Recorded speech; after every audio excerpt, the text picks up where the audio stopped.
मरणाहाती सुटली काया, मरणाहाती सुटली काया, विचाराया निश्चये, सांडुनिया गेली खंते, सहज स्थिती भोगाची. मरणाहाती सुटली काया, विचाराया निश्चये, सांडुनिया गेली खंते, सहज स्थिती भोगाची. पुढचं काय?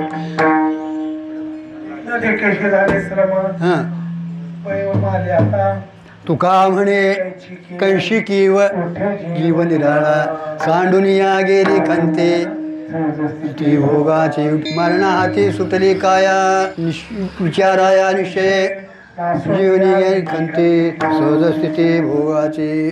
शिवेसाठी अभंग घेतलेला जगद्गुरु तुकोबारायचं असून या अभंगद्वारा महाराज साधक आणि सिद्ध यांचं थोडंसं चिंतन त्यांनी या अभंगद्वारा सांगितलेलं आहे महाराज. आणि आपल्या संप्रदायात महाराज, वारकरी संप्रदायाला महाराज जीवनमुक्ती मान्य आहे. काहींना जीवनमुक्ती मान्य नाही, बाकीच्या शास्त्रकारांना जीवनमुक्ती मान्य नाही महाराज. पण आपल्या भागवत धर्मात वारकरी संप्रदायाला आणि वेदांत शास्त्राला जीवनमुक्ती मान्य आणि जीवनमुक्तीची साध्य आहे महाराज. पुढचं साध्य आहे, पण साधना करून जीवनमुक्ती प्राप्त करून घेणं हा परम पुरुषार्थ आहे म्हणून. आणि त्या संबंधातनं थोडासा आहे अभंग, त्याचं आपलं याचा संग चिंतन करूया. माझ्या आई बापू वाट्यालाही सेवा जी आली, एक माझं भाग्य आहे.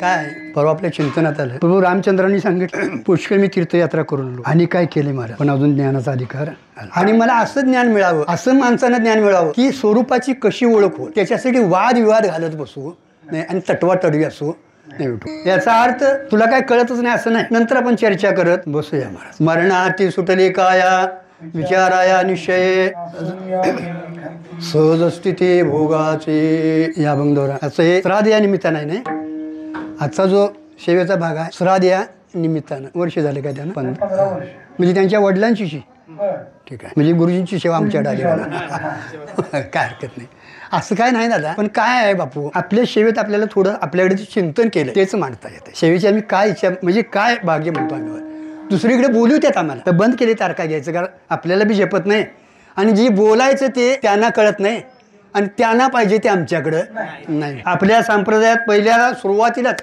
आता तो ब्रह्मजिज्ञासा आहे सूत्रलित असताना शंकराचार्यांनी अनुबंध चतुष्टय लिहिले, ते अत्यंतिक महत्वाचं आहे. ते तुमच्या आमच्यासाठी, कारण का शंकराचार्यांच्या काळात अवतार त्यांनी जो घेतला तो केवळ एवढ्यासाठी, त्या काळात व्यासाने सूत्र लिहिली त्यावर पुष्कळशे ऋषीमुनी लिहून होऊन गेलेत. शास्त्रकार त्यावर लिहिणारे पुष्कळ आहेत मला. तशी शास्त्रकार किती आहेत? 6 म्हणलेले आहेत. न्यायवैशेषिक, सांख्ययोगी, पूर्वमीमांसा आणि उत्तरमीमांसा. पण एक वेदांत शास्त्र सोडून, उत्तरमीमांसा सोडून बाकी सगळी काय आहेत? भेदवाले. सगळं त्यांनी सूत्रांच्या भाषेवरच केलंय, काय अडचण नाही महाराज. आणि त्याला वेदाचाही आधार आहे, त्यांच्या बोलण्याला वेदाचा आधार आहे. कारण का वेद आपला कसा आहे? त्रिकांडात्मक आहे. वेद कसा आहे? त्रिकांडात्मक. कर्म आहे, उपासना आहे आणि ज्ञानही आहे. कर्म, ज्ञान आणि उपासना हा क्रमयोग आहे, समसमुच्चय नाही. अधिक महाराज जीवनमुक्ती ही आपल्याला प्राप्त करून घेणं अत्यंतिक महत्वाचं आहे. आणि म्हणून त्यांनी अनुबंध चतुष्टय दिले महाराज. त्याच्यात अधिकारी, विषय आणि प्रयोजन आणि मग त्यांचा संबंध हे अतिशय महत्वाचं आहे. आणि याचं जर आपण चिंतन करत गेलो तर पुढला प्रवास आपल्याला सहज होईल महाराज. कारण का बापू, जेवण करायचं आहे ना, सवळ क्रिया आहे, अभ्यास करायला पाहिजे का नको? काय हिथं बडबडतोय म्हणून तिथं चालेल नाही ना? काय म्हणायचं आहे ना सांगा. जर आपल्याला भोजनाची तयारी करायची आहे, प्रत्येक दुसऱ्या तरंगाला त्याने अतिशय महत्वाचं दिलेलं आहे महाराज, किंवा पहिल्याही तरंगाला. कुठलंही तुम्ही कार्य करा, प्रत्येक कार्याला त्या अधिकारी पुरुषाने केलं तर ते कार्य पूर्ण होतंय. मग घट तयार करायला कुंभारच पाहिजे. सगळे असे व्यवहार घ्या, ते बाकीचे काय लांबडी नको दा. त्याच्यासाठी विचारसागराला या, आम्ही बहुशा तासभर बोलत 1-2 उदाहरणं दिले की काम भागलं त्याच्यात कळवून घेण्यासाठी महाराज. म्हणून आपल्याला अधिकार संपन्न करणं अत्यंतिक गरजेचं आहे महाराज. कारण का अनाधिकारानं व्यवहार होतो, कष्ट होतं महाराज, पण तिथं फलाट महाराज. आणि आपल्या संप्रदायानं, साधू संतांनी आणि भगवंतांनी देखील फलाखंड विचार केलेला आहे. हे पहिलं लक्षात ठेवा तुम्ही, कशाखंड विचार केला. आणि हे अत्यंतिक नुसतं महत्वाचं नाही, अत्यंतिक महत्वाचं आहे. कारण का आपण जे आतापर्यंत व्यवहार करतो, जो आपला व्यवहार सगळा चाललाय तो निष्फळ आहे महाराज. कितीही तुम्ही गुडघं लावून करा, हुशारीने करा, नाहीतर आणि 4 माणसं घेऊन करा, म्हणजे करू नये असं नाही, पण त्याचं जे फल आहे ते नाशिवंत आहे महाराज. आणि परमार्थाला जे फल मिळणार आहे महाराज ते शाश्वत फल आहे महाराज. आणि म्हणून फलाकडे त्यांनी तेवढ्यासाठी विचार केला आहे. पण ते फल प्राप्त करून घेत असताना अधिकाऱ्याची अत्यंतिक गरज आहे महाराज. त्यांचा विषय काय हे अत्यंत महत्वाचं आहे.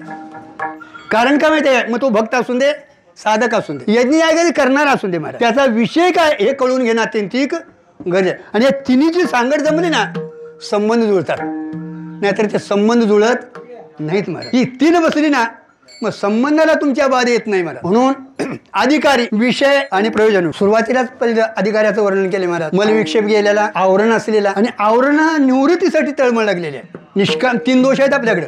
मला दोष आहे, जास्त लांबड लावित नाही. तुम्ही म्हणाल आता आम्ही पाठांतर केले आणि हेच झालं त्या सुखाचार्यांच्या ठिकाणी महाराज. सुखाचार्यांच्या ठिकाणी जे झालं ते हेच झालं महाराज. येईल पुढे बघूया काय असेल तसं. कारण का अडचण आहे. आणि हे अभ्यासाच्या काळात कळणं अत्यंतिक गरजेचं आहे महाराज. अभ्यासू करा हे अभ्यासाच्या काळात कळणं अत्यंतिक गरजेचं आहे. कारण का परमार्थात कुठं नेमका दगा आहे ते गुरुजींनी सांगावं. मुस्काळात मारिनात महाराज, पण असा पुरुष आता बोलणारा गेला महाराज. बापू माझी तरी अजून पोकळी भरून येत नाही.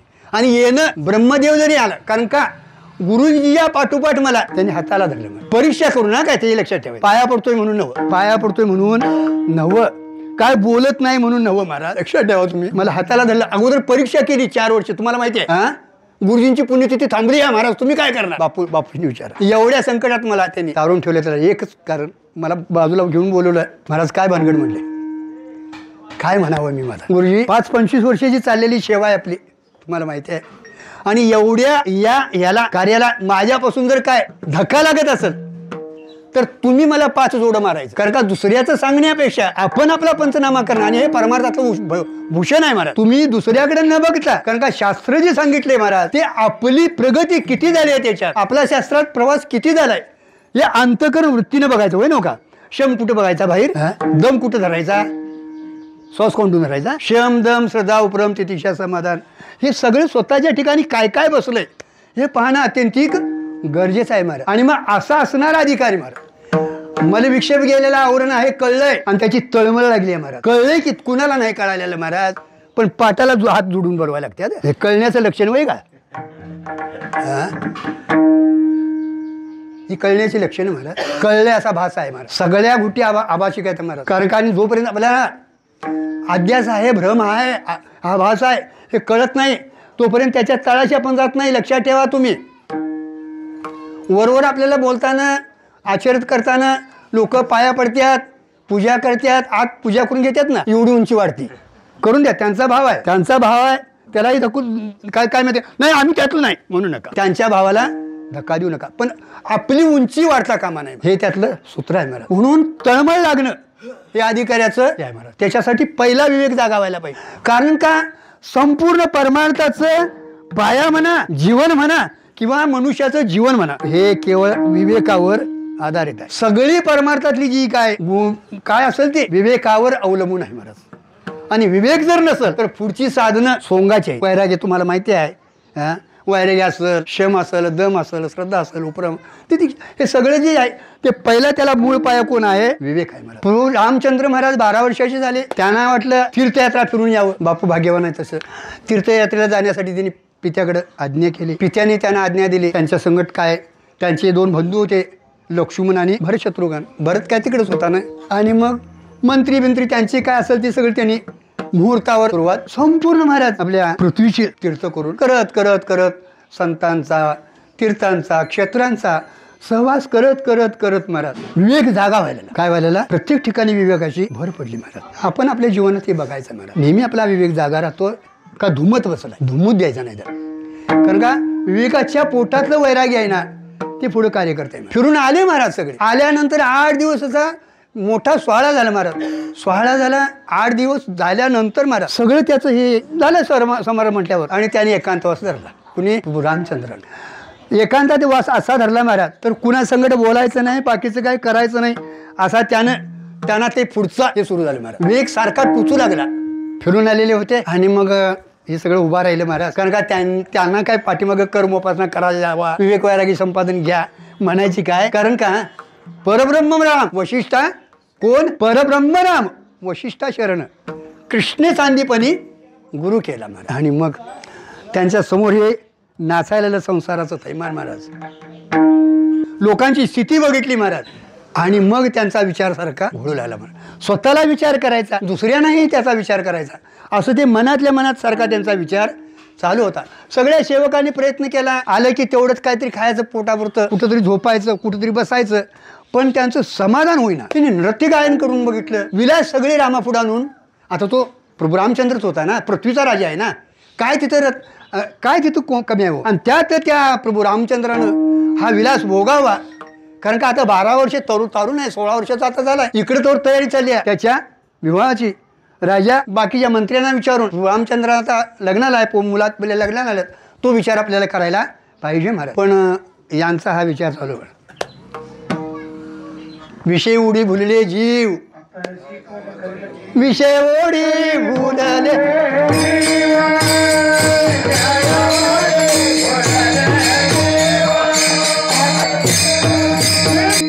हा समाजाबद्दल महाराज तळमळ लागली, स्वतःबद्दल होती. भगवंताला विनंती करू लागला महाराज, काय मी चुकलो गा, मागे नेनवीची काही नकळेची पाप पुण्य तो माझा आठवण नाही, मी माझे भुललो गा, दीप पतंगा सोयी द्या मध्ये जीवदान, मी संत महानुभव. काय तळमळ लागली महाराज, काय मी उद्धार, चित्ताची तळमळ महाराज. गुरुजी म्हणायचे आपले, तवा तापल्याशिवाय भाकरी भाजत नाही रे बाबा, तवा तापल्याशिवाय. तुम्ही सद्गुरूला हुडकाय जाऊ नका महाराज, कर्माची होय साम्य दशात सद्गुरू भेटे. पैसा म्हणले, तुमचा अधिकार संपन्न झाला ना. आंबा पिरू पिकला की रागूला बोलवायची काय गरज नाही महाराज. अहो त्यांना मिळत नाही. एक 3 गोष्टी महाराज अत्यंत दुर्मिळ आहेत. मनुष्य देह दुर्मिळ आहे, मनुष्य देह मिळाला तर मुमुक्षुत्व दुर्मिळ आहे, अतिशय दुर्मिळ जर काय असेल मुमुक्षुत्व. आणि आपल्याला मुमुक्षुत्व प्राप्त झालं, यथार्थ सांगणारा तळमळीचा कळवळ्याचा महात्मा भेटणं अत्यंतिक. 80 कळवळ्याची जाती. इकडे महाराज विश्वामित्राला प्रेरणा झाली, त्यांचं यज्ञ चालू होतं, दैत्य त्यांचं यज्ञ पुरं करू देत नव्हते महाराज. कायम त्यांच्या यज्ञावर त्यांचं संकट होतं महाराज. काय त्यांनी प्रयत्न केला, पण यज्ञ काय पुरा करत देत नव्हते. आणि त्यांचं यज्ञ जे होतं ते केवळ तुमच्या आमच्या कल्याणासाठी. यज्ञ करावा, देव प्रसन्न व्हावेत, आणि देवाने या समाजाला येता सांग शांती द्यावी, या उद्देशानं त्यांचा तो यज्ञ चालू होता. पण ते यज्ञ काय पूर्ण करू देत नव्हते महाराज. आणि मग त्यांना प्रभू रामचंद्राला आणण्यासाठी म्हणून एक इच्छा निर्माण झाली. सद्गुरू कसे आपण होऊन येतात थोडंसं सांगू. कारण का आम्ही आमच्या मनानं जर गुरु बघायला गेलो नाही चालत. एकदा स्वीकारला त्याग नाही. पित्तय पिंडका आहे का नाही अगोदरचं बघावं. बरोबर आहे नो काय, कारण का आपली सगळी मंडळी आपल्या खेळीमेळीतली आहे. आणि तळासकरांच्या श्रवणापासून आपलं इथं पत्र चालू आलेलं, म्हणजे श्रवण करणारी माणसं म्हणजे कान आलेले. आपल्या परमार्थात कानाला अत्यंतिक, मग बाकीच्यांचं कान कुठे गेल्यात काय. अरे श्रवणाची माझी मोक्ष असे ऐता महाराज. दशरथ राजासारखं श्रवण असायला पाहिजे म्हटले गुरु. नुसत्या बुडबुड्यावर काय सोडला, अचूक संधान. तसं आता माय अचूक संधान साधणं अत्यंतिक गरजेचं आहे महाराज. अधिकाराचं प्रश्न चालू, वैराग्याचं प्रकरण चालू. आणि वैराग्य कसं बोलवून घेतं, सद्गुरूला वैराग्य बोलवून घेतं महाराज. कारण का सगळी सोंग काढता येतील, पण साधकाचं सोंग काढता सिद्ध आहे महाराज. सिद्धासाठी तुम्हाला काय प्रयत्न करायची गरज नाही, पण खरा जो प्रयत्न आहे महाराज साधक अवस्थेत आहे महाराज. कारण का जशी मुलगी वयाला आली ना, तिला जसं आपलं कौमार्य साधावं सांभाळावं लागतं, तसं सद्गुरूला सगळी सूत्र शिष्याला सांभाळलं. आणि मग आले महाराज. द्वारपाळांनी सांगितलं ऋषी आल्यात म्हणून सांगा म्हणून. दशरथ राजा सभेत बसलेला होता, जाऊन सांगितलं द्वारपाळांनी ऋषी आल्यात. कोण? शुक्राचार्य विश्वामित्र आलेले. त्याने जाऊन सांगितल्यानंतर राजा लगेच उठून आला महाराज. त्यांचं तेज काय महाराज. विश्वामित्राचं तपश्चर्या किती, 60,000. किती तपश्चर्या, 3दा हरिपाठ झाला की पाठ झाला म्हणते का, काय सांगायचं देवा. रोज ज्ञानेश्वरीचं पारायण आहे, चांगले आहे, करू नये असं नाही. परिणाम काय आहे, परिणाम त्याचा काय आहे आपल्यावर हे कळणं गरजेचं आहे महाराज. आम्ही परिणाम लोकांचं बघायला बघू नका. एखादा मुक्त असल्याने उठून गेला तर सांगणारा तिथंच राहील. आहेत ना अशी माणसं आजही आहेत महाराज. तुम्ही संत महात्मे ज्ञानीपुरुष नाहीत असं म्हणूच नका. ज्ञानीपुरुष, माऊली पतिव्रता आणि भक्त त्या जगात जर गेले तर डुब गए. राजा आला, बघितलं त्यांचं तेज महाराज. त्या जटा 60,000 वर्षे तपश्चर्या केलेली. नुसत्या तपश्चर्येत नव्हतं, आमच्यासारखं महाराज नव्हतं ते. सर्व विद्येत राजऋषी होते. ते कोण होते? राजऋषी होते, राजश्री होते महाराज.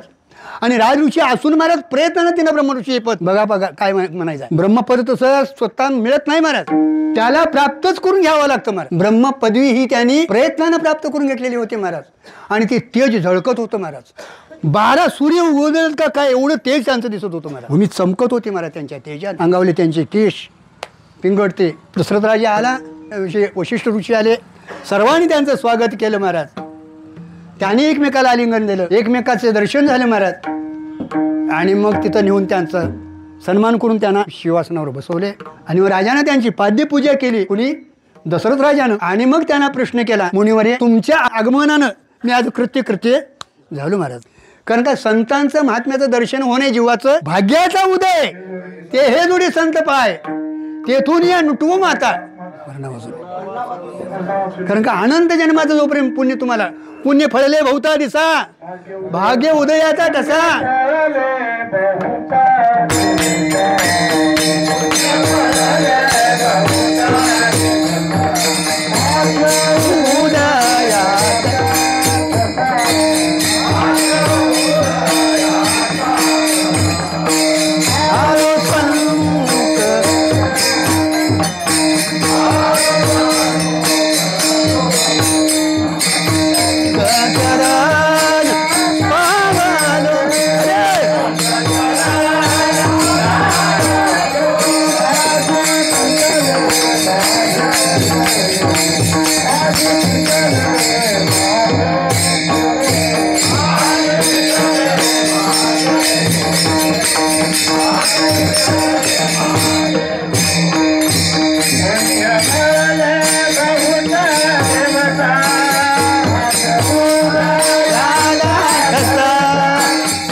संतांची भेट होण्यासाठी विशेष पुण्य असावं लागतं. कोण पुण्य त्यांचा होईन सेवक जिह द्वंद्वाधिक ऐशे वर्म मद दावी नारायणा.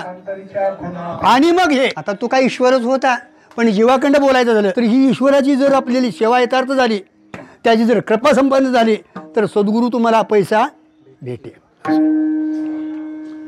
राजाने वर्णन केलं आणि राजा म्हणून आला, दशरथ राजा मुनिवर्य तुमच्या आगमनानं मी आज पुण्यवंत झालो, मुक्त झालो म्हणून सरळ सांगितलं त्यांनी. जन्ममरणाचं माझ्या जन्माचं आज सार्थक झालं महाराज.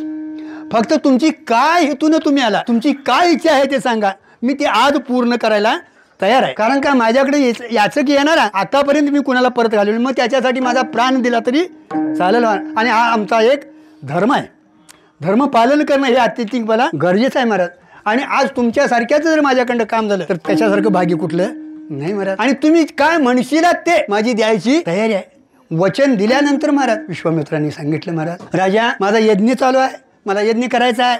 इथून पाठीमागं पुष्कळ यज्ञ केले, पण ते काय असुर जे आहेत राक्षस आहेत ते यज्ञ कडायला जाऊ देत नाहीत. आणि यज्ञाच्या संरक्षणासाठी मला तुझ्या रामाची गरज आहे. रामाची गरज आहे म्हटल्यानंतर दशरथ राजा थोडासा हे झाला आणि त्यानं सांगितलं. कारण का अगोदर रामाची स्थिती व्याकुळ होती महाराज.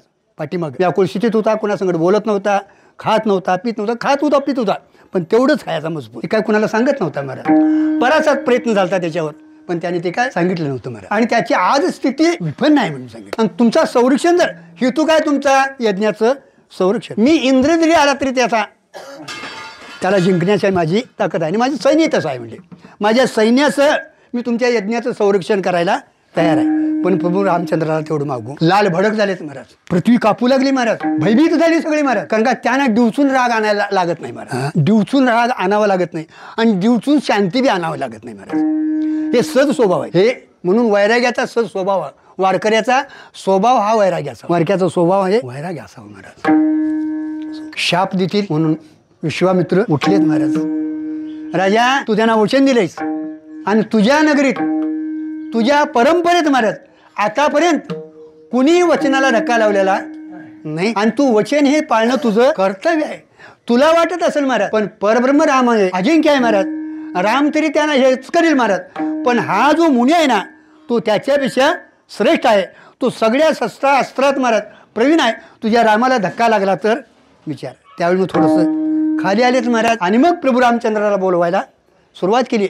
त्यानं सांगितलं बापू तुम्ही जवळचा आहे, त्याच्या मनात काय आहे पुटपुटतोय ते बघा. ते मगाशी सांगितलेलं सगळं पुटपुट होतं, मगाशी सांगितलेलं सगळं संसार दुखमूळ चौकडी इंगळ विश्रांती नाही कोटे रात्रंदिवस तळमळ हे सगळं त्याचं चालू होतं.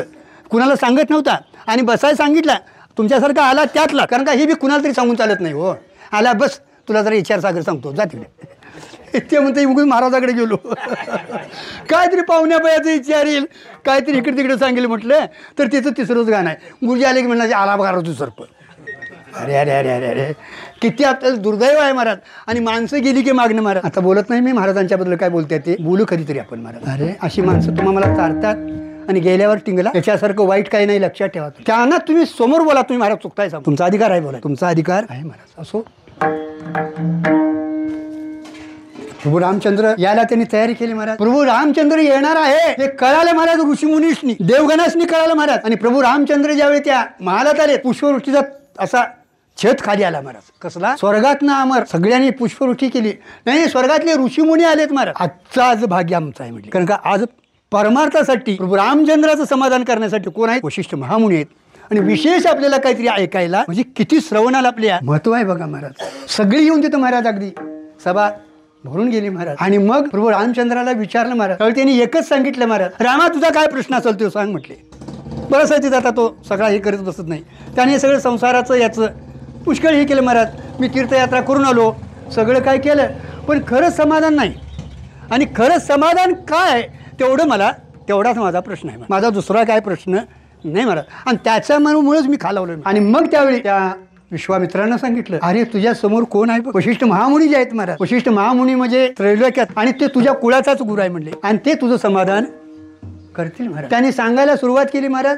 मुक्षू प्रकरण सुरू झालं. तेवढ्यात महाराज त्याने रामांना प्रश्न केला महाराज माऊली गुरुवर्य शुकाचार्य त्या व्यासाकडे गेले त्याने उपदेश केला पण तू का तिथं त्याचा हे झाला नाही. त्यावेळी मग गेले ते सुरू झालं महाराज. शुकाचार्य पित्याकडे गेलेत मला खऱ्या समाधानाला पूज करा, तुम्ही ज्ञानीयसा तुम्ही मुक्तायचा मला तेवढं तिथं पोचवा म्हणून त्यांनी शुकाचार्याने त्या व्यासांचं चरण धरलं महाराज. त्याने पुष्कळ सांगितलं महाराज. आता ते काय व्यास महर्षीच होते ना, कारण का व्यासांची सूत्र जी आहेत महाराज. आता जेवढं जे वाङ्मय आहे तेवढं व्यासांचं आहे. मग त्या सगळ्या तुमच्या शाखा असतील 12 शास्त्र असतील 18 पुराण असतील 4 वेद असतील काय असेल मूळ पुरुष कोण आहे महाराज व्यास महर्षी. आणि म्हणून व्यास पौर्णिमा गुरुपौर्णिमा आमची नवदादा आबोपाची नवदादा. आता त्यानिमित्तानं आपल्याला आलंय करूया अडचण नाही महाराज. कारण का तो भाव जर असेल तर त्या शक्त्या तिथं कार्य करत येतात. एक लक्षात ठेवा महात्मा जरी देहानं गेलेला असला तरी आज त्या शक्तिरूपानं आज कार्य आपलं होतं हे कधी विसरू नका बापू, कधी विसरू नका. आणि मग त्याने सांगायला सुरुवात केली महाराज. व्यासानं सांगितलं ती सांगत असताना हे मला माहिती आहे म्हणायची अशी डाळची जर ठेव ते मला माहिती आहे. मी तर सगळं ऐकलंच म्हटले कारण का हो त्यांना गर्भात ज्ञान झालेलं होतं महाराज. गर्भात शुकाचार्यांना ज्ञान झालेलं होतं. हे संसार दुःख मूळ चौकडी इंगळ विश्रांती हे सगळं झालेलं होतं. दुःख बांधावडी आहे संसार सुखाचा विचार नाही कोठे सगळं झालेलं होतं महाराज. पण निश्चय झालेला नव्हता महाराज. आणि गर्भातला तेवढा त्यांचा एक प्रारब्धातला भाऊ शिल्लक होता महाराज. माहिती आहे म्हटल्यानंतर त्यांनी सांगितलं तुझं आहे ते कळलं तू आता जनकाकडे जा. कुणाकडे जा जनकाकडे जा. याला म्हणायचं नाही मी सांगितलं त्याचा अभ्यास करतो बस नाही होत नाही होत का जोपर्यंत आपल्याला महाराज गुरुत्व आपण स्वीकारत नाही. ते माझे गुरु आहेत मी त्यांचा दासाचाही दास आहे. सेवक भाव जोपर्यंत उत्पन्न होत नाही त्यांना पण गुरु हे जोपर्यंत अंतःकरण धारण करत नाही तोपर्यंत उपदेश तिथं कार्य करत नाही. शब्द ज्ञान होईल परोक्ष ज्ञान होईल कीर्तन प्रवचन होतील पण अपरोक्ष अनुभूतीकडे जर जायचं असेल तर त्यांची कृपाच व्हायला पाहिजे. कृपा कटाक्ष निहाळले कारण का थोडं बोलत जाऊया. देण्याला प्रमाण नाही द्यात मी काय अडचण नाही. जनकाकडे गेल्यानंतर त्यांना माहिती होतं जनक ही ज्ञानीच होती महाराज. जनक हे राज्य करून सुखाचार्यांना उपदेश करायचा नाही राजा उपदेश करतोय. सुखाचार्य सामान्य पुरुष काय 3 वाऱ्या करून 4थ्यावर आबप नाही महाराज महामुनी आहेत आणि त्यांना उपदेश करायचा जनकानं. जनक हा राजानं कारण काय तो संन्यास असावा लागतो ना. संन्यास नाही संन्यास ते वृत्ती कार्य करते महाराज. संन्यास असावाच लागतो महाराज. पण संन्यासापेक्षा संन्यासी वृत्ती ही कार्य करत असते आणि ती गृहस्थ आश्रमात राहून देखील कार्य करू शकते त्याला जीवनमुक्त पुरुष म्हणतात. राजाकडे आल्यानंतर सेवकांनी सांगितलं शुकाचार्य आल्यात. होय म्हटले. काय म्हटले? होय म्हटले. शुकाचार्य आल्यात. होय. 7 दिवस तिथं. कोण? काय बाबा म्हणता तुम्ही? अगं बोलवलं देखील नाही नव्हतं. हे आमचं नाही, पूजा करून घेऊया तुला. थांब, घेणार आहे तुला पूजा करायला, त्याच्यासाठीच आहे महाराज. पण जाता जाता पूजा होईत नाही महाराज. 7 दिवस बापू विचारलं नाही, पण पाय सोडणार नाही, निश्चय मनाचा आहे. 7 दिवस आनंदातच होते. माझा प्रश्न इथं निघणार, माझा प्रश्न सुटणार आहे, माझं इथं कल्याण आहे महाराज. परत 7 दिवसानं आतल्या थोडंसं आत घेतलं महाराज, आतल्या प्रसाद घेतलं. तिथं 7 दिवस ठेवले महाराज आनंदात. आणि त्याच्या पुढे 7व्या दिवशी आत गेले, तिथं 7 दिवस ठेवलं. ते इकडं असताना त्यांच्यासमोर काही गायन सुरू केलं, काही कामुक स्त्रिया आणून दिल्या, अनेक राजविलास आणून दिले. पण शुकाने तिकडे बघितलं. का तर वैराग्य नांदतंय का हे बघण्याची त्याची परीक्षा होती. कुणाची? जरा तुम्हाला कारण का माहिती आहे का, मला हसवायचं काय कळत नाही महाराज, आणि जड जाईल थोडंसं, पण मी प्रार्थना करतो, सांग ऐकूया थोडं. तुमच्या सांगण्यामुळे माझा अभ्यास होतो.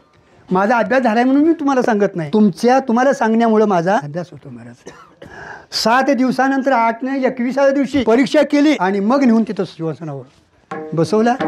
त्याने सांगितलं महाराज, त्याने उपदेश सांगितला महाराज. वडिलांनी हे सांगितलेलंच होतं मला म्हणले, आणि तेच तुम्ही सांगणार. मला हे माहिती होतं, तेच तुम्ही वडिलांनी सांगितलं आणि तेच आता तुम्ही सांगितलं. तर त्यावेळी सांगितलं, अरे शुका दुसरं काय सांगायचंच नाही. तिथं दुसरं काय कथा सांगून चालत का पुराण चालतंय दादा? इथं नाही चालत. 9 वेळा सांगितलं तर तो म्हशी महावाक्य. किती वेळा? 9 वेळा. दृढीकरण होण्यासाठी.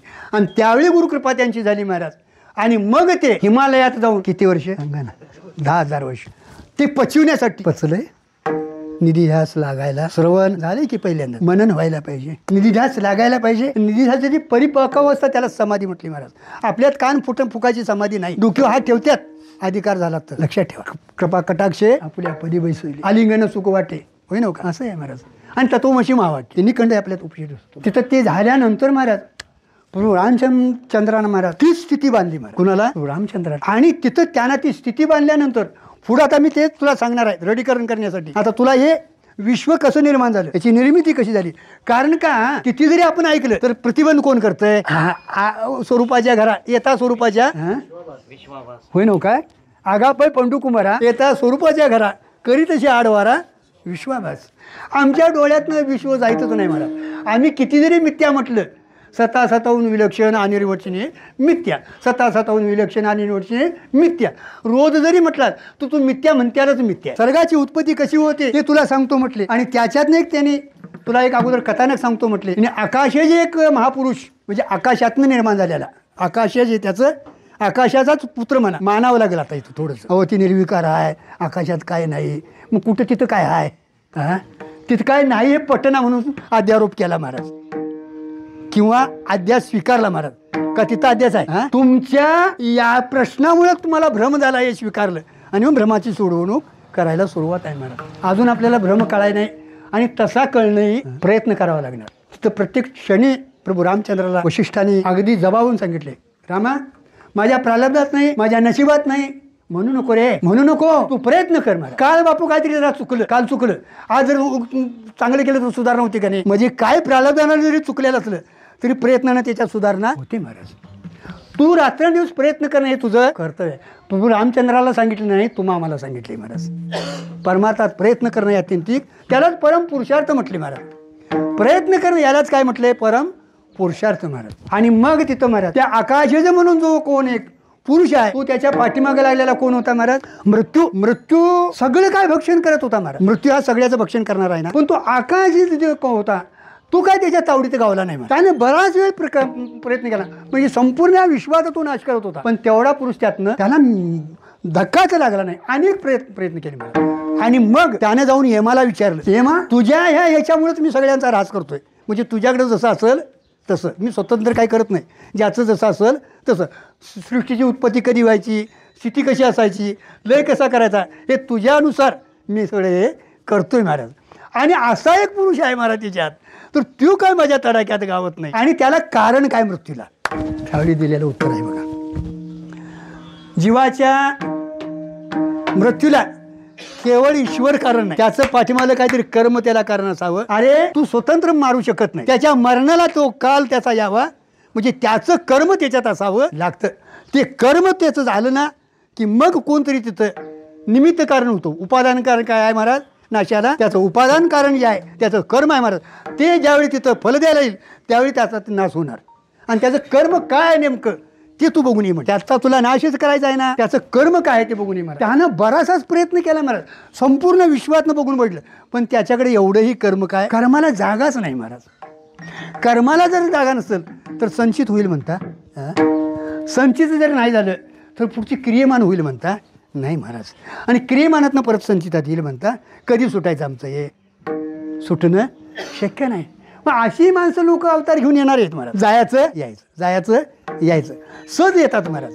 त्याचं कर्म काय नाही महाराज म्हटले, आणि त्याच्यामुळं त्याचा नाश होत नाही महाराज. तो अग्नी गेला महाराज तो काळ, आणि एकदम तो भडकला महाराज. अग्नी भडकल्यानंतर ते पेटला सगळा अग्नी महाराज. त्या ते पेटलं नाही महाराज, त्या ज्वाला बाजूला करून त्याला तो पकडायला गेला महाराज, तरी पण तो त्याला पकडला नाही महाराज.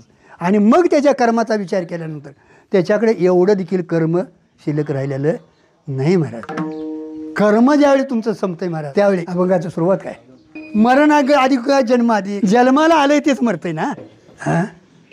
जन्माला आलंय जन्माला म्हणून मरतंय महाराज. आणि म्हणून जन्माचा अभाव त्याचं काय आहे, मरणाचा अभाव म्हणजे मोक्ष नाही महाराज. जन्माभाव त्याचं नाव काय आहे, मोक्ष आहे महाराज. आणि म्हणून त्याचं कर्म जर तुमचं संपलं महाराज, जोपर्यंत आपलं संचित जळत नाही, संचित महाराज संचित बाद होत नाही. आज त्याच्या पाठीमागं कोण आहे, अज्ञान आहे. अज्ञान जोपर्यंत जात नाही तोपर्यंत संचिताचा बाद होत नाही महाराज. आणि संचित जोपर्यंत जात नाही तोपर्यंत आपल्याला जन्ममरण हा घ्यावंच लागतं महाराज. तिथं संचित संपल्यानंतर महाराज आता पुढं तुम्हाला जन्ममरण त्याची क्रिया होते, पण क्रियमान कारण का देहतादात्म्य सुटलेलं असतं महाराज. आणि त्याच्यामुळं आणि फलाची आसक्ती दोन्ही सुटलेले असतात. कारण का त्या पुरुषाला ह्या विश्वात काय मिळवायचं राहिलेलं, कारण का त्याला शत्रूही कोण नाही, मिळवायचंही काय नाही. शत्रू कुणाला असतो महाराज, तो आपल्यापेक्षा कोणतरी वेगळा असायला पाहिजे, आपल्यापेक्षा श्रेष्ठ असायला पाहिजे, आणि आपल्यापेक्षा बलवान असायला पाहिजे. बरोबर आहे ना काय. अरे या विश्वात तोच आहे ना, समजती वाचू नाही नाही, विश्वाची माझे घर स्थिर किंबहुना चर अचर आपणची झाला महाराज. या स्थितीला पोचल्यानंतर महाराज त्याला शत्रुत्वाला जागाच नाही महाराज. आणि शत्रुत्वाला जागा नसल्यानंतर त्याला प्रिय राहिलेलं शत्रू तरी कोण होणार महाराज. आणि मग म्हणून त्याला आता पुढे त्याच्या जन्माची त्याला काळजी, नासोनिया गेली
कारण का अपरोक्ष भ्रांती आहे महाराज. त्या सद्गुरू मुखातनं महाराज वचन मिळालं ना ते प्रत्यक्ष अनुभव येतो महाराज. आणि प्रत्यक्ष अनुभव आल्यामुळं पाठीमाळा सगळा त्याच्यात अत्यंत अभावाची सिद्धी होते महाराज. प्रत्यक्ष हे अत्यंतिक महत्त्वाचं आहे माझं. प्रत्यक्ष प्रमाणानं प्रत्यक्ष असावं, प्रमाण प्रत्यक्ष असावं, स्वरूप प्रत्यक्षानं व्हावं, आणि फलाखंड प्रत्यक्षता व्हावी महाराज. याला खरं प्रत्यक्ष. गुरुजींनी मला थोडासा प्रश्न विचारला होता, कुठं शेळवाडीचे प्रत्यक्ष ज्ञान म्हणजे काय सांगितलं मी. विचारसागरातलं अंतःकरण वृत्ती आणि विषय त्यांचं एक दिशेच होतं, हे प्रत्यक्षाचं स्वरूप आहे. हे अलीकडे झालं. तुम्हाला ही प्रक्रिया सांगितली महाराज.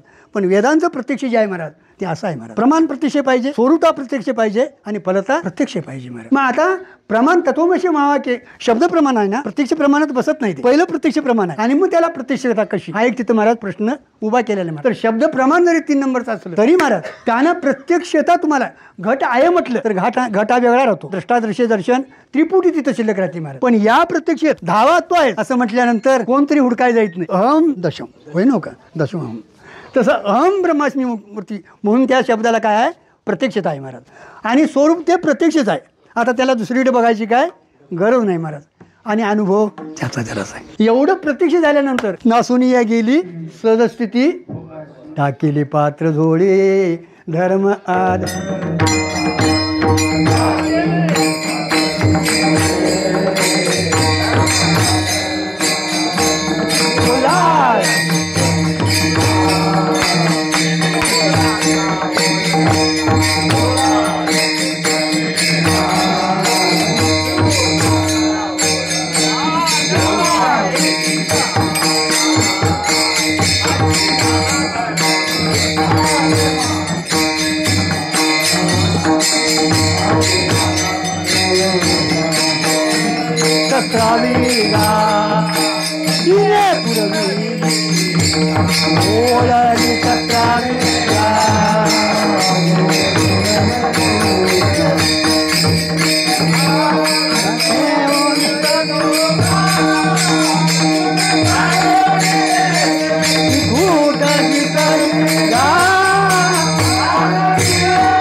टाकिली पात्र झोळी धर्म अधर्माच्या, कोल्हाळ चुकविला न मागे भिकाता, हाची झाला भरवसा.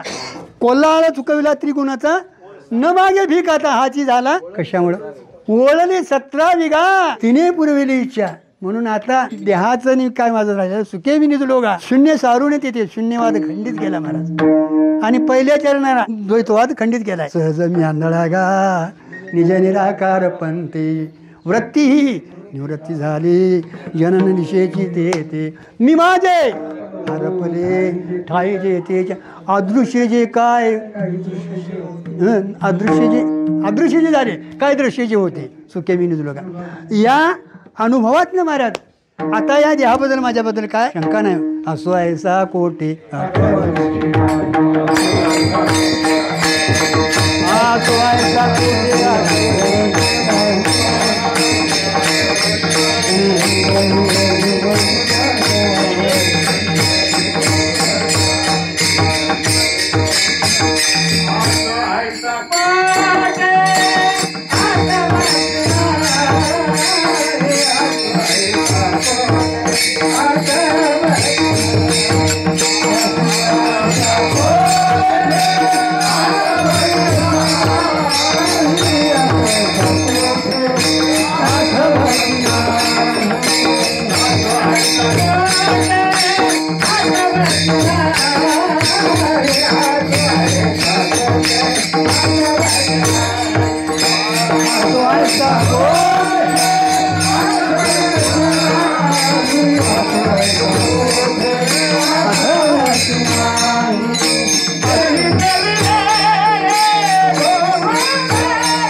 नासोनिया गेली खंती सहज स्थिती भोगाची. खंती करायला वेगळं काय राहिलेलंच नाही.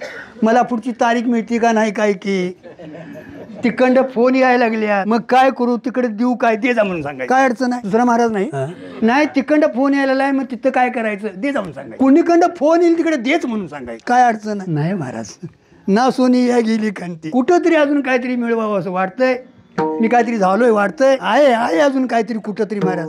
आणि खुटकुट गेल्याशिवाय महाराज परमार्थातलं फल नाही. महाराज म्हणून पूजा करतील आणि काय करतील महाराज. पण जीवनमुक्ती जी आहे महाराज ती अत्यंतिक महत्वाचं आहे.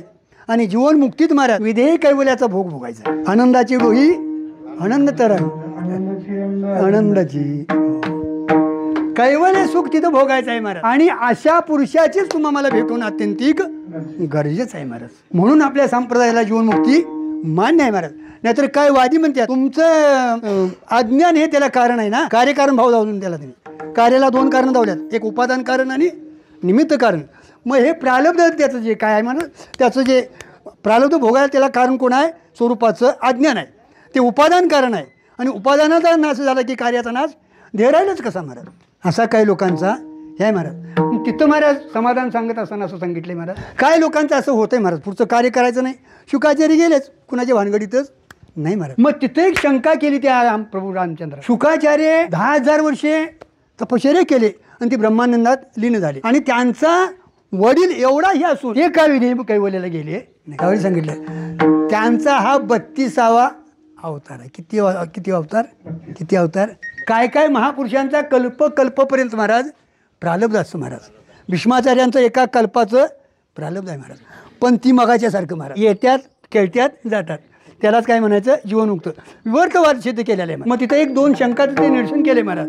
अज्ञानाचे दोन अंश आहेत महाराज. एक आवरण अंश आहे आणि दुसरा विक्षेप अंश आहे महाराज. ज्ञानानं आवरण अंश निघून जातो महाराज, पण विक्षेप राहतो महाराज. का राहतो तर तुम्हाला आज ज्ञान झालं गुरुजी, आयुष्य पुढे असणार आहे की नाही. आणि आयुष्य आहे तोपर्यंत त्याचा देह असणार. कारण का प्रारब्ध भोगायला ते आलेला आहे. आणि काही वेळा महाराज या जन्मात भोगा तर तुम्ही याच्यात आयुष्यात या जन्मात अनेक कारण जर मग पुढे घ्यायचं असेल तर तिथं काहीतरी प्रतिबंध त्याच्यासाठी भरताचं.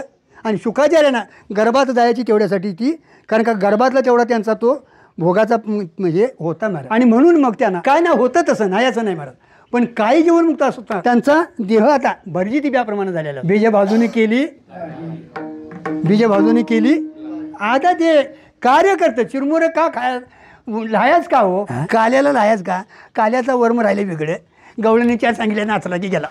अरे काला हे जीवनाचं आहे महाराज. आपल्या खरी जीवनमुक्ती तिथं आहे महाराज. खरी विधेयमुक्ती तिथं आहे महाराज. कारण काय त्याचं प्रारब्ध जास्त महाराज. ते प्रारब्ध त्याला भोगून संपवावं लागतं. पण प्रारब्ध भोगत असताना असवायचा कोटे किंवा जे स्वरूपी उठले दृष्टीचे द्रष्टा आटला तो नेहमी काय आटला इंद्रिय ग्राम. अशी जीवनमुखाची स्थिती असते. त्याचं प्रारब्ध भोगत असताना त्याचं संचित निघून गेलेलं असतं. खरं म्हणजे संचित आपल्याला जाळायचं आहे महाराज. संचिताचा जोपर्यंत नाश होत नाही महाराज तोपर्यंत आपण जीवनमुक्तीला जाऊ शकत नाही. पुढचा जन्म ते घेऊन पडतंच महाराज. काही करा तुम्ही. आणि मग त्या संचिताला टेका असणारं अज्ञान आहे ते निवृत्त झालेलं असतं महाराज.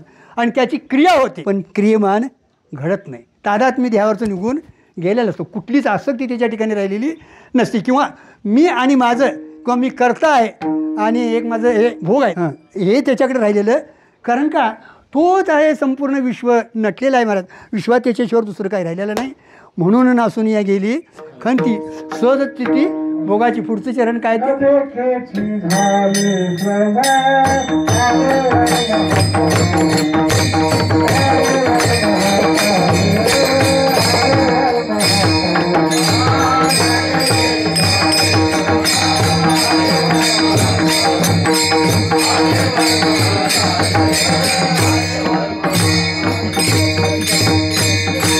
काय म्हटलं ते न देखील झाले श्रम. आता श्रम कसलं ते मला का आले वर्म हातात. काय वर्म आलं चुकुलिया वर्म फेराव. या जन्ममरणाला जो फेरावता ते मूळचं अज्ञान गेलं महाराज. म्हणून कारणाचं कार्याची निवृत्ती योग्यांची होत नाही महाराज. आपल्याला कारण जे आहे स्वरूपाचं अज्ञान आहे आणि ते निवृत्त झालं ना पुढचं कार्य जर राहिलं तरी आता दग्धपटणी आहे किंवा जीव हे दोन्ही सांगितलेले आहेत महाराज. आणि म्हणून आता त्याला कुठलेही श्रम होत का आले वर्म तुका म्हणे कैशी कीव, तुका म्हणे कैशी कीव कोठे जीव निराळा महाराज. पुन्हा अभेद सांगत असताना महाराज एक दृष्टांत दिलाय महाराज. घटाकाश, जलाकाश, मेघाकाश, महाकाश. तसं इथं ईश्वर चैतन्य, ब्रह्म चैतन्य, जीव चैतन्य, कुठंच चैतन्य. आता तुम्ही किती जरी प्रयत्न केला महाराज तर याचा वाचार्थ काय आहे, लक्षार्थ काय आहे बघणं अत्यंतिक गरजेचं आहे महाराज. वाचार्थात तुम्ही किती बी हवप म्हणा, अहम ब्रह्माशी म्हणा, ऐक्य होणं शक्य नाही महाराज. का महाराज तर तिथं उपाधीचा संबंध आहे महाराज. आणि उपाधिकृत बंध आहे का स्वरूपानं बंध आहे, उपाधिकृत बंध आहे महाराज. बंध जो आहे तो अहो मुळा बंध नाहीच महाराज.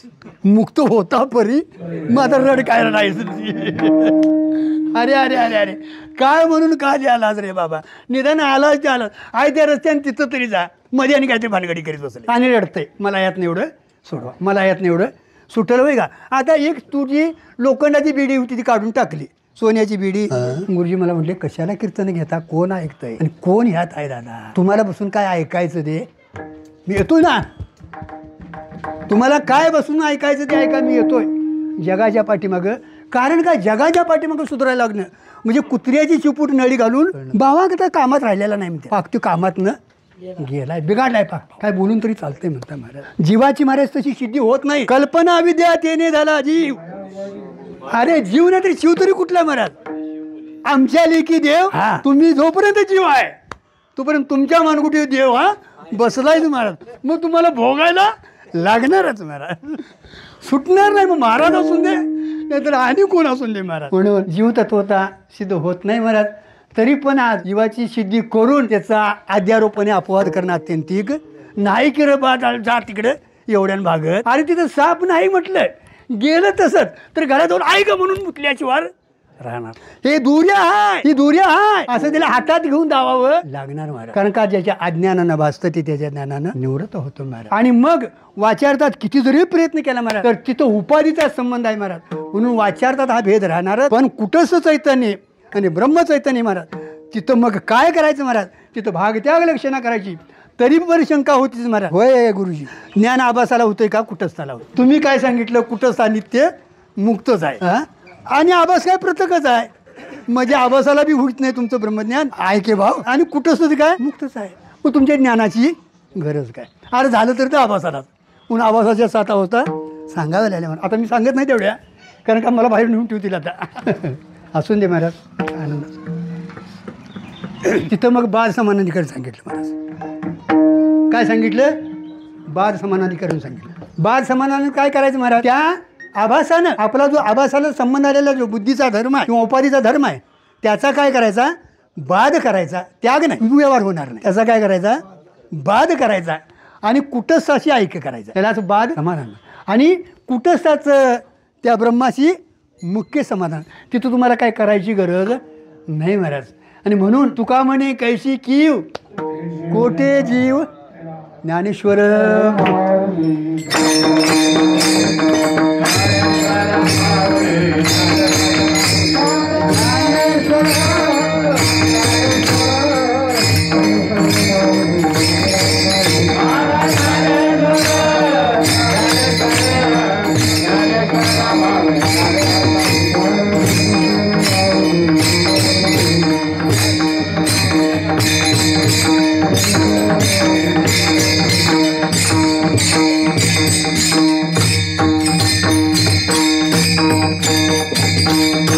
तुका म्हणे कैशी कीव कोटे जीव निराळा नासोनिया गेली खंते सहज स्थिती भोगाची. या निमित्तानाची सेवा जी आहे त्या सेवेनं आज आपल्या भाग्यानं गुरुजीचा आज समोर आहेत असं म्हणायला काय हरकत नाही मला. कारण का संबंधातली माणूस आले की ते तो भाव घेऊन बरोबर आहे ना काय, आणि भावापोटी कार्य होत असतं हे लक्षात ठेवायचं महाराज. आणि म्हणून आज तुमचा जर विश्वास असेल, श्रद्धा असेल महाराज, तर ते चैतन्य रूपाने कुठं नाही कुठंतरी काम केल्याशिवाय राहत नाही. फक्त त्या सद्गुरूवर आपलं आत्यंतिक श्रद्धा असणं अत्यंतिक गरजेचं आहे महाराज. आणि आज त्या निमित्तानं मला ही सेवा मिळाली, एक भाग्य म्हणतो. कारण का पाकिट जरा मोठं मिळेल नाही काय. आज 4 माणसं इथं ऐकायला बसलेली आहेत, त्यांच्या समोर काहीतरी विषय मांडला तर उद्या तरी सांगतील महाराज उद्या जरासं तिथे असं असं झालं, त्याचं हे मानायचं महाराज, त्याचं काय मानायचं, त्याचं कौतुक करायचं आणि त्यानं उपकार केले म्हणायची. त्यानं काय केलं म्हणायचं, उपकार केले. कारण का तेवढी आपल्या जीवनातली किंवा आपल्या याच्यातली चूक, अरे त्यासनी काय 4 कहाण्या सांगितल्या तर होय मग त्यात हसत्यातनी निघून जातात महाराज. आमचं बी मात्र नाही त्याचं बी मात्र आहे महाराज, असं नाही महाराज. ज्ञानी पुढच्या पुढं, शहाण्या माणसापुढं, अभ्यासूक माणसापुढं बोलायचं एक भाग्य अत्यंतिक महत्त्वाचं आहे. गुरुजी आहेत, आज शास्त्री महाराज आहेत, तुमचे हे दादा आहेत, अधिक बापू आहेत, ते आहेत. आणि मला एक डिवचणार एक आहे सारखं हो, ते ह्योच आपण घ्यायचा म्हटलं. 2 दिवस झोपलो नाही दादा. योगवशिष्ट चालू आहे घरात. काय योगवशिष्ट, पहिलंच वैराग्य प्रकरण आहे, दुसरं मुमुक्षू. 2 दिवस दादा झोप लागली ना, गळा बसून गेला आहे. त्याचं समाधान करणं माझं कर्तव्य. एक लक्षात ठेवा, तुमच्याकडे कोणी येऊन दे महाराज, त्याचं समाधान करून संशय निवृत्त करणं हे तुमचं. संशयावनी घोर, तुला नाही कळालं तर आणि कायला विचार, त्याच्याकडं ते हे घेऊन, नाहीतर त्या भानगडीत पडू नकोस. कोणतरी त्याला भेटल, तू मध्येच, गुरुजी म्हणायचे तू मध्येच करू नको, तू जा पलीकडे जा ये, पलीकडे जा ये, पाहून बघ अगोदर, आणि पलीकडे गेला तुझ्या नशीब झाला तर एखाद्याला पाठीव, नाहीतर जगाचा घात करशील. म्हणून महाराज आजच्या सेवेला सर्वांच्या चरणी सेवेचे हे करतो आणि सर्वांच्या चरणी नमस्कार सेवेला इथं विराम.